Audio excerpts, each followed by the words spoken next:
yang nampilkan. Oke, lanjut. Vicky, lanjut. Slide berikutnya. Nah, sekarang kita memulai dengan anatomi kulit ya. Kulit itu adalah organ paling luar yang membatasi lingkup hidup manusia. Luas kulit itu kira-kira 1,5 milimeter kuadrat. Jadi kulit merupakan suatu organ esensial dan vital, di mana ini merupakan cermin kesehatan dan kehidupan. Kulit ini kompleks ya, elastis dan sensitif. Jadi kulit ini bervariasi tergantung dari iklim, umur, jenis kelamin, ras, dan lokasi tubuh. Oke, lanjut. Lanjut, Kiki. Nah, warna kulit. Warna kulit ini ada yang terang, ada yang pirang, ada yang hitam, ada yang merah muda, sama pada bayi. Jadi dia bervariasi, lembut, leher, kemudian yang tipis di daerah muka, yang tebal pada telapak tangan dan telapak kaki. Ya, lanjut. Riki. Pembagian kulit itu lapisannya ada epidermis, dermis, dan subcutis. Untuk dermis itu ada 5 stratum, stratum corneum, stratum lucidum, stratum granulosum, stratum spinosum, dan stratum basal. Oke, berikutnya slide. Kita bisa lihat di penampakan ini ya, itu bagian gambaran epidermis, dermis, dan subcutis. Jadi kalian bisa lihat di sini di penampang kulit selain lapisan kulit juga ada adnexa kulit. Adnexa kulit itu misalnya papil rambut, pembuluh darah, pembuluh limfe, saraf, dan juga corpusculum, pacemi, dan sebagainya. Ada glandula sebagea, glandula pituitary. Nah, di sini kalian harus perhatiin nanti. Oke, berikutnya ya lanjut. Nah, epidermis kita mulai ya. Epidermis stratum yang paling luar adalah namanya stratum corneum. Dia terdiri dari beberapa lapis sel gepeng yang mati, tidak mempunyai inti, di mana protoplasmanya mengandung keratin. Kemudian yang kedua ya stratum lucidum. Sama juga beberapa lapis sel tanpa inti, hanya bedanya di sini protoplasmanya berupa mengandung Leiden. Nah, ini yang jelas ya stratum lucidum ini pada telapak tangan dan telapak kaki. Kemudian yang ketiga stratum granulosum. Nah, di sini di bawahnya itu ya hanya terdiri 2 sampai 3 lapis sel gepeng. Di sini intinya masih ada protoplasmanya berupa butir kasar yang mengandung keratohyalin. Nah, stratum granulosum ini juga jelas pada telapak tangan dan telapak kaki. Ya, lanjut.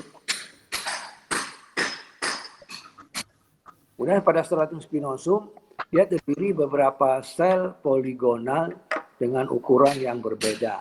Nah, pada stratum spinosum inilah tempat terjadinya mitosis. Jadi pembelahan sel yang terbanyak di stratum spinosum. Di sini dia mengandung protoplasma jernih yang mengandung glikogen. Sel-sel pada stratum spinosum ini intinya berada di tengah ya. Kemudian berikutnya stratum basale. Nah, stratum basale ya terdiri dari sel-sel kolumner atau sel kubus yang tersusun vertikal.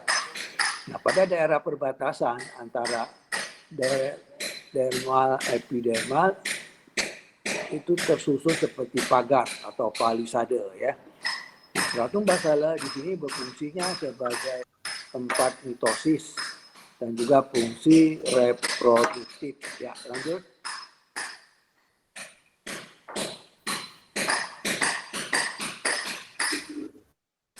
Ya, lanjut.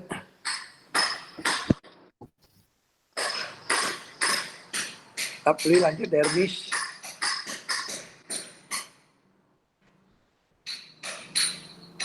Tapi kok.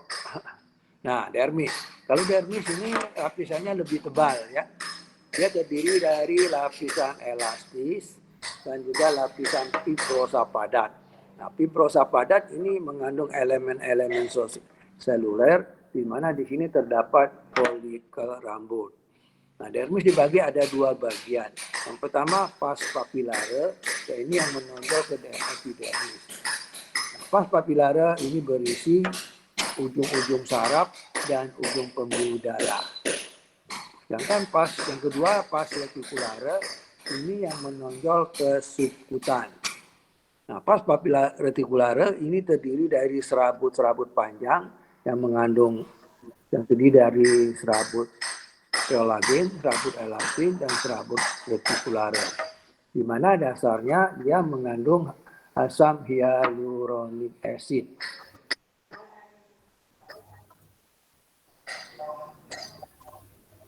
Mengandung asam hyaluronat, kondroitin sulfat, dan sel fibroblast. Ya, lanjut.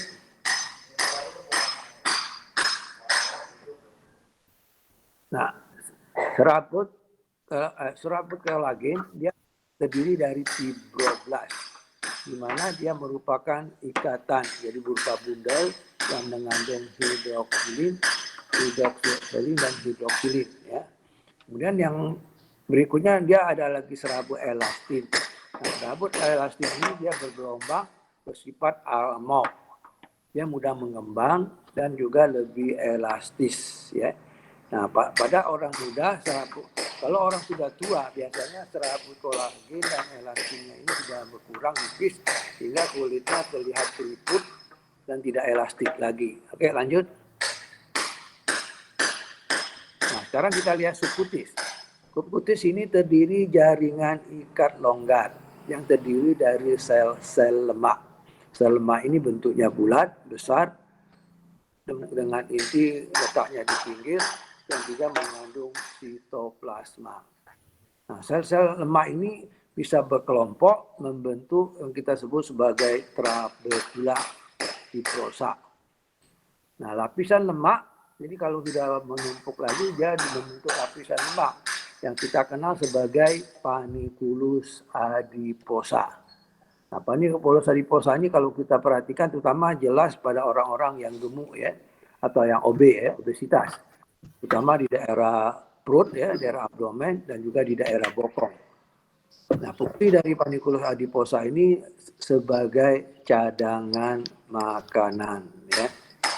Di sini terdapat ujung-ujung saraf tepi, pembuluh darah, dan juga saluran getah kening, hingga limpe ya. Nah, tebal tipisnya lapisan subkutis ini tergantung dari lokasinya. Yang tebal misalnya daerah abdomen, daerah perut, kemudian daerah bokong, gluteal ya. Yang tipis biasanya di lengan atau di muka ya. Ya, oke lanjut. Nah, sekarang kita lihat vaskularisasi ya. Vaskularisasi dermis ini kita kenal sebagai plexus superficialis.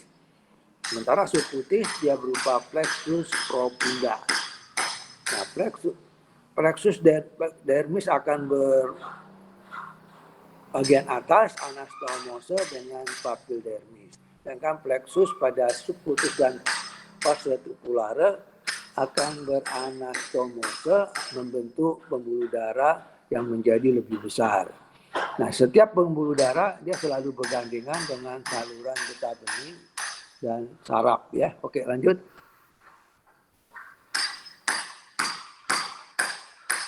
Nah, kita lanjut dengan fisiologi kulit ya.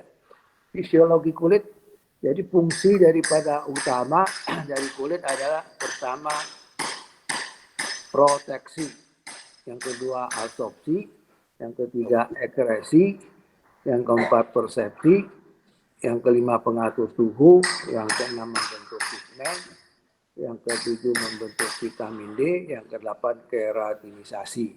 Nah, inilah fungsi-fungsi kulit. Contohnya bisa proteksi. Proteksi ini ya kulit utamanya adalah dia melindungi ya, kulit untuk melindungi semua bahan-bahan yang akan masuk ke dalam tubuh. Jadi di kulit dia udah ditahan.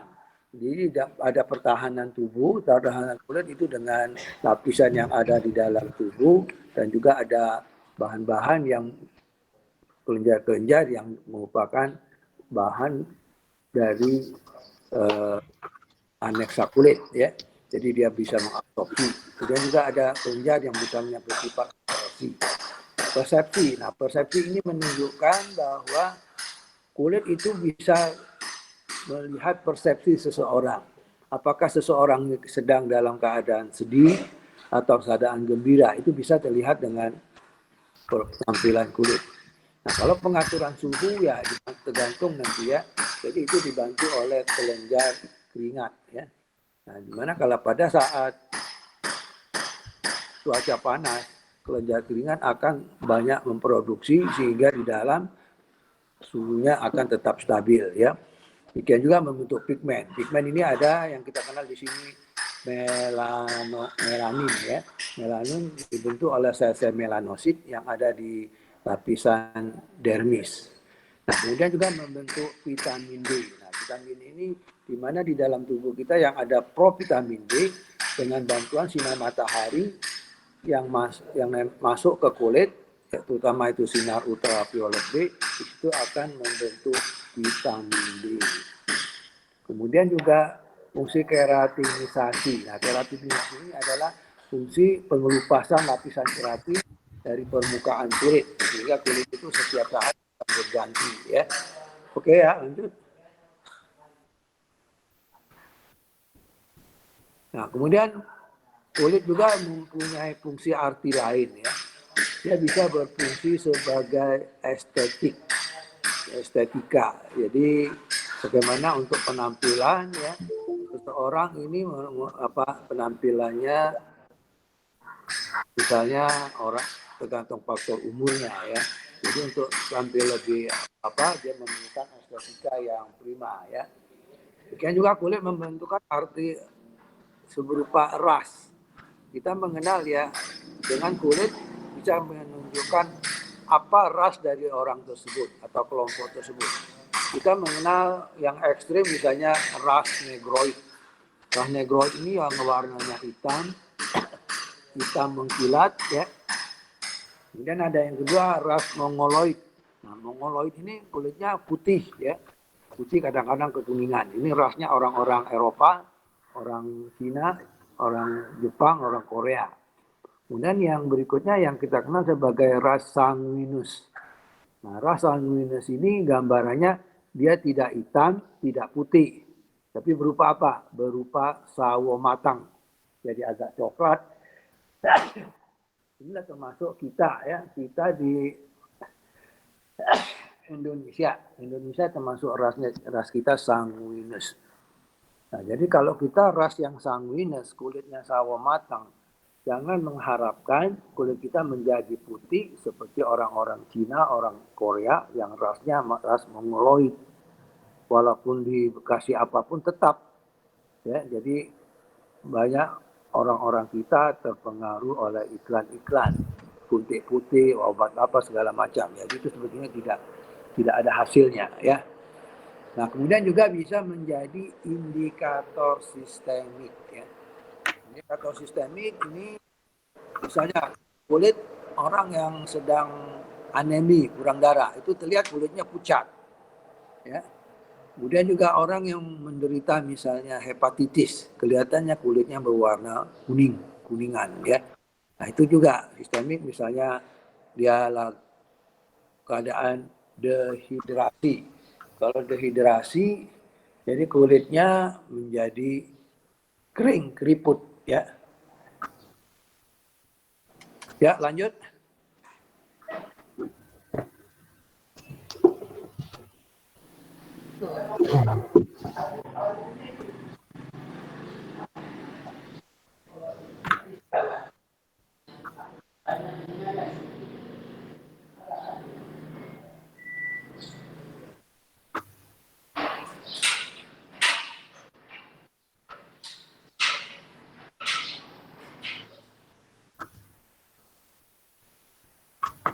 Nah, sekarang kita lihat histopatologi kulit ya.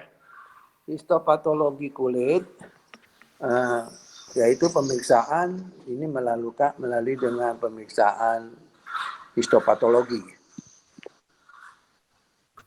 Yaitu dengan cara pengambilan bahan. Jadi bahannya bisa didapat dengan biopsi. Biopsi bisa dengan scalpel, bisa juga dengan punch biopsi. Nah, itu terutama kita dapatkan dari lesi primer. Misalnya kita menemukan ada satu benjolan yang kita curigai apakah ini benjolan ini suatu tumor, keganasan atau jinak. Nah, itu bisa dilihat. Oke, ya lanjut. Nah, perubahan yang terjadi pada pemeriksaan histopatologi kulit adalah pada lapisan epidermis itu bisa terlihat adanya gambaran hiperkeratosis, hipergranulosis, hiperplasia, hipoplasia, akantosis, hipertrofi, ada atrofi, ada spongiosis, ada eksotosis, ada nekrosis, ada degenerasi balon, dan ada degenerasi hidrofil. Juga ada juga yang membentuk klep atau celah. Nah, jadi mengenai istilah-istilah ini kalian harus harus paham maksudnya. Jadi definisinya bagaimana dan sebagainya. Untuk jelas sini nggak akan saya sampaikan satu persatu. Kalian coba cari nanti di buku minimal ya buku kulit FKUI ada.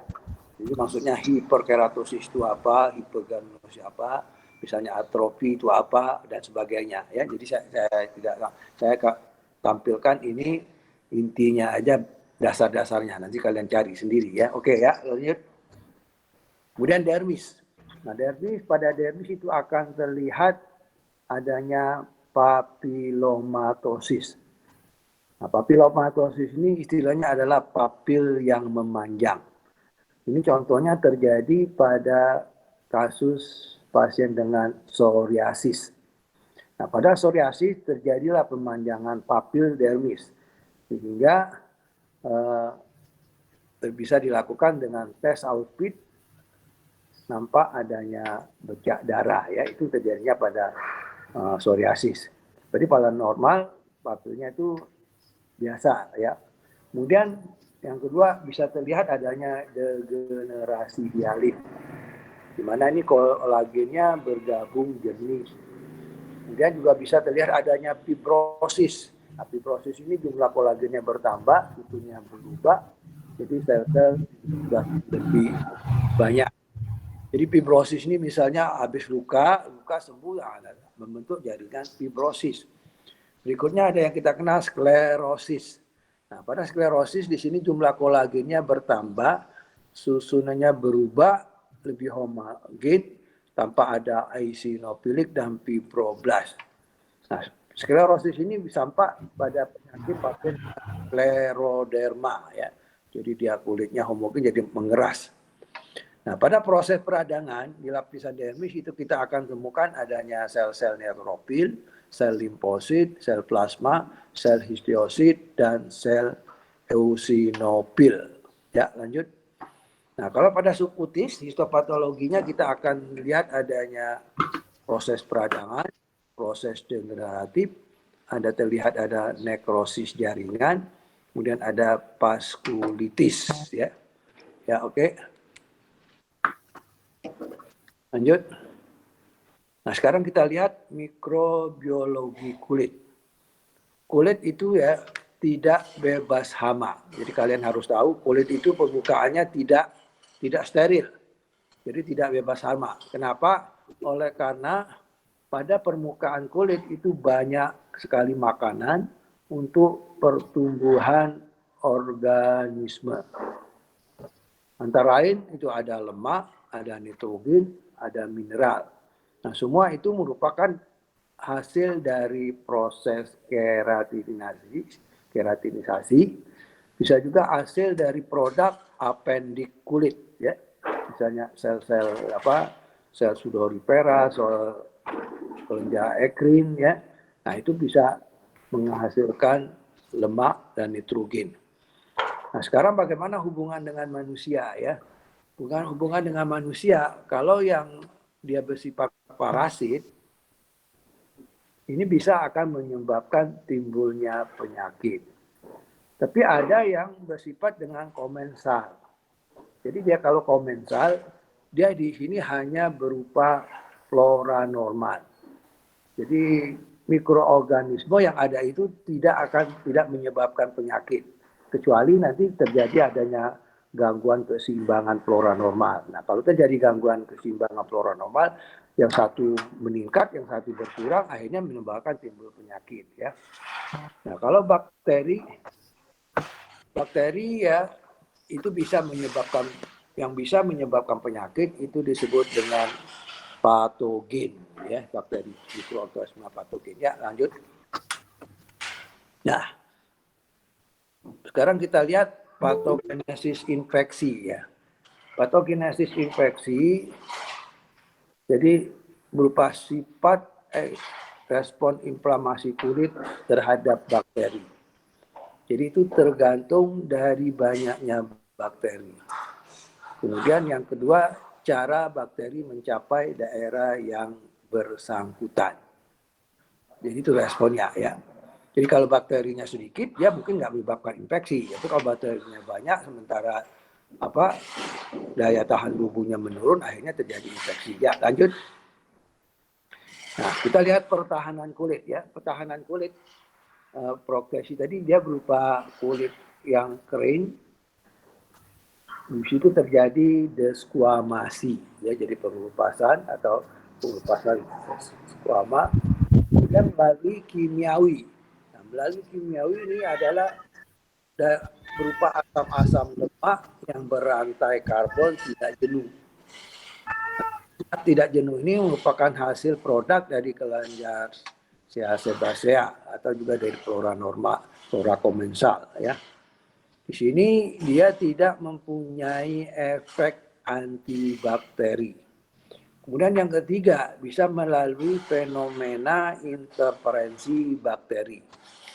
Jadi di sini terjadi pengembangan supresif bakteri, ya, perkembangan supresif bakteri terhadap kolonisasi bakteri lain, sehingga bakteri yang satu ditekan, bakteri yang lain akan muncul lebih banyak. Nah, itulah akan menyebabkan timbulnya infeksi. Nah, melalui juga bakteri normal di kulit, ya. Nah, jadi bakteri normal di kulit itu dia bisa melalui antibodi yang menghambat perkembangan dari organisme ini. Nah, inilah mengenai pertahanan kulit, ya. Oke, kita lanjut materi berikutnya. Ya. Nah, sekarang kita cerita tentang morfologi kelainan kulit. Jadi nanti pada saat kita membuat status, ya, status dermatologi, yang kita tulis adalah kelainan kulit. Kelainan kulit itu berupa efloresensi atau bahasa Indonesianya disebut ruam, ya, ruam kulit. Nah, efloresensi, jadi kelainan kulit ini ya ada yang berupa efloresensi primer, ada yang efloresensi sekunder. Jadi yang kita lihat itu kelainan itu kita sebut efloresensi. Ya, lanjut. Nah, efloresensi primer itu kita mengenal adanya satu makula, ada papula, ada vesikel, ada pustula, ada bula, ada nodus, ada utika, ada vegetasi, ada kista. Nah, nanti kalian pada saat kalian kepanitraan, ya, di bagian kulit, materi tentang efloresensi ini harus kalian pahami. Ya. Jadi ya, bentar ya. Jadi kita lihat makula. Yang primer dulu, primer.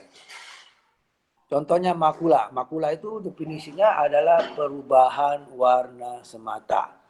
Jadi perubahan warnanya bisa berubah warna menjadi merah, kita sebut makula eritem. Berubah menjadi hitam, kita sebut makula hiperpigmentasi.